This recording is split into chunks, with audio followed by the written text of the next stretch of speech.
You pull up to the same gas station you always use, and the price on the giant sign is 40 cents higher than it was yesterday morning. Nothing about your car changed, nothing about your drive changed, so why does the number on that sign jump around like a stock ticker? Gas feels like it should have a steady, boring price.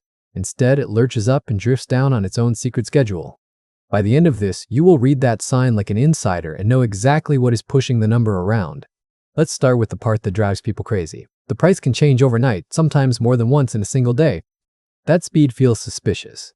But it is not the station owner sitting in a back room deciding to ruin your week. Most stations make only a few cents of profit per gallon.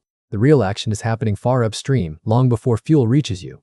To understand the swing, you have to break open that price and see what is actually hiding inside one single gallon. Picture the price of a gallon as a stack of 4 blocks. Each block is a different force, and each one moves at its own pace. The biggest block by far is crude oil, the raw material. On average, it makes up around half of what you pay at the pump.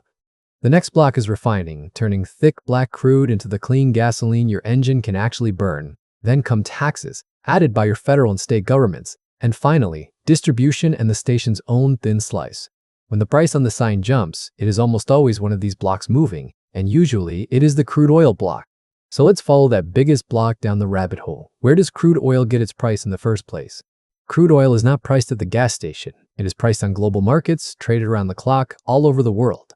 2 names set the tone for almost everything: Brent crude for much of the world and West Texas Intermediate here in America. These barrels are bought and sold by traders betting on what oil will be worth weeks and months from now.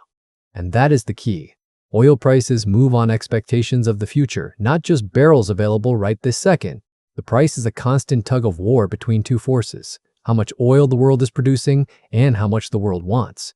On the supply side, a group of major oil nations called OPEC can open or tighten the taps almost any time they choose. When they pump less oil to keep prices high, supply tightens. When they pump more, prices tend to ease back down. On the demand side, when the global economy booms, factories hum and planes fill up, and the world burns more fuel. More demand chasing the same barrels pushes prices up. Less demand lets them fall. Simple in theory, brutal in practice. Now remember, the crude block is only the raw material. Even perfect oil cannot power your car until it is transformed. That transformation happens at refineries, sprawling industrial plants that boil and split crude into usable fuel. Refineries are huge and complicated, and they can only process so much at once. That capacity becomes a hidden choke point. When a refinery shuts down for repairs or a storm forces one offline, the fuel supply tightens fast and prices climb. Here is a twist almost nobody knows. The gasoline you buy is not the same recipe all year round. In summer, many regions are required to switch to a special cleaner burning blend that pollutes less in the heat. That summer blend is more expensive to make, and refineries have to retool to produce it every single spring. That is a big reason gas tends to climb as the weather warms, right as everyone starts planning their road trips. Now stack the third block on top: taxes. Every gallon carries a built-in federal tax plus a state tax that varies a lot. The federal gas tax has sat at around 18 cents a gallon for decades, fixed and unmoving. But state taxes are all over the map. Fill up in one state and the tax bite can be several times bigger than in another. That is why 2 pumps just a short drive across a state line can show very different prices for the exact same gas. Taxes are steady though. They do not cause the wild daily swings. For the fast, dramatic jumps, look back at the crude block. And nothing shakes that crude block harder than geopolitics. A single conflict can rattle the entire oil market. Much of the world's oil flows from a handful of regions and through a few narrow shipping passages.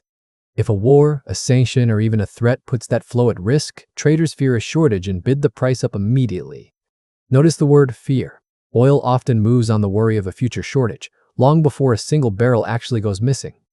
That is where speculation comes in. Traders place bets on where oil is headed, and those bets can move the price themselves. Speculation is not automatically evil. Those bets help the market guess the future, but they can also amplify the swings. So the price at your pump is really a live scoreboard of crude, refineries, taxes, blends, and the world's collective nerves. Here's what this means for you. When prices spike, it is rarely your local station gouging you out of nowhere. And it means you can plan a little smarter. Gas tends to rise into summer, so budget for higher fuel before the warm months hit. You cannot control the oil market, but you can control your exposure by combining trips, easing your foot, and timing big fills.